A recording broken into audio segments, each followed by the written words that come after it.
Makeup করা নারী আর নদীর ধারে বাড়ি, দুইজনের মধ্যে কোথায় মিল বলেন তো? কারণ দুইজনেই পানি দেখলে ভয় পায়। সেদিন আমার বয়ফ্রেন্ড আমাকে মেসেজ দিয়ে কইল, জান চলো আমরা বিয়ে করে সুখে শান্তিতে সংসার করি। কি অদ্ভুত দেখেন তো, বেটা সুখ শান্তিও চাই আবার আমারও চাই। সেদিন আমার বন্ধু আমাকে আয়া কইল, দোস্ত আমার ব্রেকআপ হয়ে গেছে, মানে কান্নাকাটিও করে আমার ব্রেকআপ হয়ে গেছে, ওর শুধু পাটা ধরা বাকি আছিল।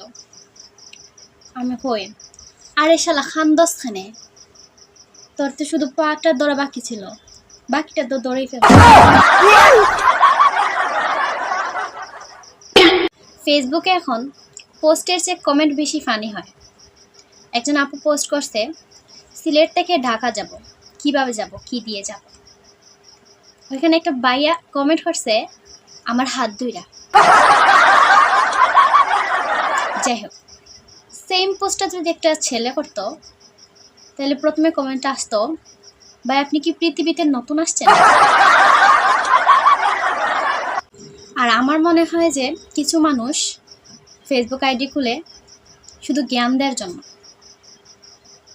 সে কতটা জ্ঞানী। কিছু পোস্ট এমন আছে যে একজন পোস্ট করছিল,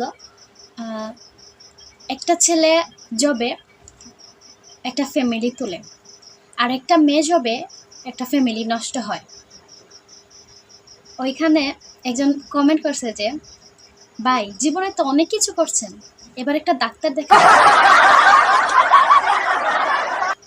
মানে আমাকে নিয়ে অনেক ট্রল করে ফেসবুকে, তো আমি একদিন একটা সতর্কমূলক পোস্ট করছিলাম, যে পোস্টওয়ালাখান আসছিল যে আমার নামে কেউ ফেক আইডি খুলে আপনার কাছে টাকা পয়সা চাইলে কেউ টাকা পয়সা দিবেন না।